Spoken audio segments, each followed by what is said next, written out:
ಓಂ ಶ್ರೀ ಗುರುಭ್ಯೋ ನಮಃ. ಫ್ರೆಂಡ್ಸ್, ಎಲ್ಲರಿಗೂ ನಮಸ್ಕಾರ. ಕನ್ಯಾ ರಾಶಿಯವರೇ, ಮೊದಲು ಒಂದು ವಿಚಾರವನ್ನು ಸ್ಪಷ್ಟವಾಗಿ ಅರ್ಥ ಮಾಡ್ಕೊಳ್ಳಿ. ನೀವು ಎಲ್ಲರಂತೆ ತಕ್ಷಣ ಫಲ ಬಯಸುವವರು ಅಲ್ಲ. ನೀವು ನಿಧಾನವಾಗಿ ಆದರೆ ಗಟ್ಟಿಯಾಗಿ ಮುಂದೆ ಸಾಗುವವರು. ನಿಮ್ಮ ಶಕ್ತಿ, ನಿಮ್ಮ ಶಿಸ್ತು, ನಿಮ್ಮ ಗಮನ ಮತ್ತು ನಿಮ್ಮ ಕೆಲಸದ ನಿಷ್ಠೆಯಲ್ಲಿ ಇದೆ. ಆದರೆ ಕಳೆದ ಕೆಲವು ವರ್ಷಗಳಿಂದ ನಿಮ್ಮ ಜೀವನ ನೀವು ಪ್ಲಾನ್ ಮಾಡಿದಂತೆ ಸಾಗಲಿಲ್ಲ.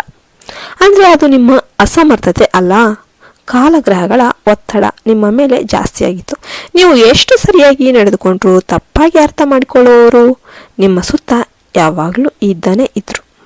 ಸಹಾಯ ಮಾಡಿದರೆ ಅದನ್ನೇ ದುರ್ಬಲತೆ ಅಂತ ನೋಡಿದವರು ಕೂಡ ಇದ್ರು.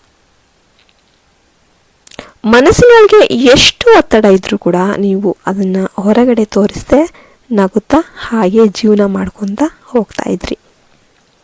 ಎಷ್ಟೋ ದಿನಗಳು ಹೀಗೆ ತಳ್ತಾ ಇದ್ವು. ನಿಮ್ಮ ಪಾಲಿಗೆ ಕಡಿಮೆ ಇರಲಿಲ್ಲ. ಈ ಥರ ದಿನಗಳು ಬಹಳನೇ ಇದ್ವು. 2026ನೇ ವರ್ಷ ಕನ್ಯಾ ರಾಶಿಯವರಿಗೆ ಸಾಮಾನ್ಯ ವರ್ಷ ಅಲ್ಲ. ಇದು ಲೆಕ್ಕವನ್ನು ಸರಿಪಡಿಸುವ ವರ್ಷ. ನಿಮ್ಮ ಬದುಕಿನಲ್ಲಿ ಯಾರು ಬೇಕು ಯಾರು ಬೇಡ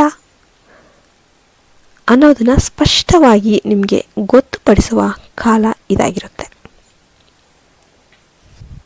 ಈ ವರ್ಷ ನಿಮ್ಮನ್ನು ಬಳಸಿಕೊಂಡವರು, ನಿಮ್ಮ ಶ್ರಮವನ್ನು ಲೆಕ್ಕಿಸಿದವರು ತಾವೇ ದೂರ ಸರಿತಾರೆ. ಅದಕ್ಕೆ ನೀವು ಏನು ಮಾಡಬೇಕಾಗಿಲ್ಲ. ಒಂದು ಕಾಲ ಏನಿದೆ ಅದೇ ನಿಮ್ಮ ಪರವಾಗಿ ಕೆಲಸವನ್ನು ಮಾಡುತ್ತೆ. ಆದರೆ ಒಂದು ಎಚ್ಚರಿಕೆ ಇದೆ, ನಿಮ್ಮ ಒಳ್ಳೆಯತನವನ್ನು ಎಲ್ಲರಿಗೂ ತೋರಿಸುವ ಅಗತ್ಯ ಇಲ್ಲ. 2026ರಲ್ಲಿ ಕನ್ಯಾ ರಾಶಿಯವರು ಸ್ವಲ್ಪ ಸ್ವಾರ್ಥಿಯಾಗಿ ಇರಬೇಕು. ಅಂದರೆ ಅದು ತಪ್ಪಲ್ಲ, ಅದು ಬದುಕುವ ತಂತ್ರ. ಈ ವರ್ಷ ಫ್ರೆಂಡ್ ಆಗಲಿ ಬಂಧುಗಳಾಗಲಿ ಹಣ, ಸಮಯ, ಶಕ್ತಿ ಎಲ್ಲವನ್ನು ನೀವು ಕೇಳಿದರೆ ತಕ್ಷಣ ಕೊಡೋದಕ್ಕೆ ಹೋಗಬೇಡಿ. ಒಮ್ಮೆ ಯೋಚನೆ ಮಾಡಿ, ಇಲ್ಲ ಅಂದರೆ ಇಲ್ಲ ಅಂತ ಹೇಳಿ. ಇಲ್ಲ ಅಂತ ಹೇಳೋ ಧೈರ್ಯನೇ ನೀವು ಬೆಳೆಸ್ಕೊಳ್ಬೇಕಾಗುತ್ತೆ. ಇಲ್ಲಾದರೆ ನಿಮ್ಮದೇ ಕೆಲಸ, ನಿಮ್ಮದೇ ಕನಸುಗಳು ನಿಮಗೆ ಹಿಂದಕ್ಕೆ ಉಳಿದ್ಬಿಡುತ್ತೆ. ಆರೋಗ್ಯದ ವಿಷಯದಲ್ಲಿ ಈ ವರ್ಷ ನಿರ್ಲಕ್ಷ್ಯ ಮಾಡೋದಕ್ಕೆ ಹೋಗಬೇಡಿ. ಜೀರ್ಣಕ್ರಿಯೆ, ನರಮಂಡಲ, ನಿದ್ದೆ ಸಮಸ್ಯೆಗಳು ನಿಮಗೆ ಕಾಡಬಹುದು. ಸಮಯಕ್ಕೆ ಊಟ, ಸಮಯಕ್ಕೆ ವಿಶ್ರಾಂತಿ ನಿಮ್ಮ ಪಾಲಿಗೆ ಔಷಧಿಯಂತೆ ಕೆಲಸವನ್ನು ಮಾಡುತ್ತೆ.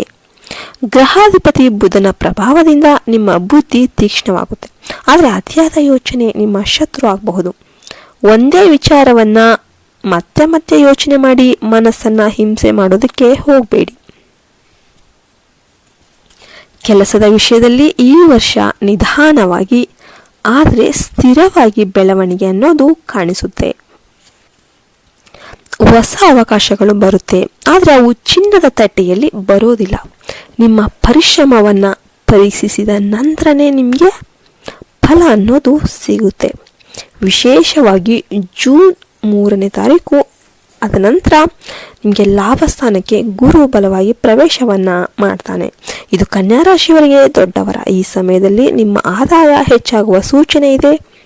ಹಳೆ ಸಾಲ ತೀರಿಸುವ ಅವಕಾಶ ಸಿಗುತ್ತೆ. ಕೆಲಸದಲ್ಲಿ ಗೌರವ, ಸ್ಥಾನಮಾನ ಹೆಚ್ಚಾಗುತ್ತೆ. ವ್ಯಾಪಾರಿಗಳಿಗೆ ಹೊಸ ಕ್ಲೈಂಟ್ಗಳು, ಹೊಸ ಒಪ್ಪಂದಗಳು ಸಿಗುತ್ತೆ.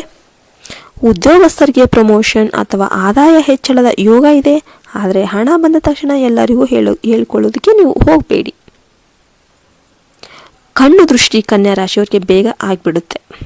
ಹೂಡಿಕೆ ವಿಷಯದಲ್ಲಿ ಈ ವರ್ಷ ಆತರ ಪಡೋದಕ್ಕೆ ಹೋಗಬೇಡಿ. ಶಾರ್ಟ್ಕಟ್ ಲಾಭದ ಮಾತುಗಳಿಂದ ಎಲ್ಲವಿಂದ ದೂರ ಇದ್ಬಿಡಿ. ನಿಧಾನವಾದ ಮತ್ತು ಸ್ಥಿರವಾದ ಮಾರ್ಗ ಏನಿದೆ ಅದೇ ನಿಮಗೆ ಸುರಕ್ಷಿತ. ರಿಯಲ್ ಎಸ್ಟೇಟ್, ದೀರ್ಘಾವಧಿ ಹೂಡಿಕೆ, ಶಿಕ್ಷಣ, ಆರೋಗ್ಯ ಕ್ಷೇತ್ರಗಳಲ್ಲಿ ಮಾಡಿದ ಒಂದು ಹೂಡಿಕೆ ನಿಮಗೆ ಲಾಭವನ್ನು ತಂದುಕೊಡುತ್ತೆ. ಜೀವನದಲ್ಲಿ ಶಾಂತಿ ಬೇಕಾದರೆ 2026ರಲ್ಲಿ ನೀವು ಮಾತಿಗಿಂತ ಮೌನಕ್ಕೆ ಹೆಚ್ಚು ಬೆಲೆಯನ್ನು ಕೊಡಿ.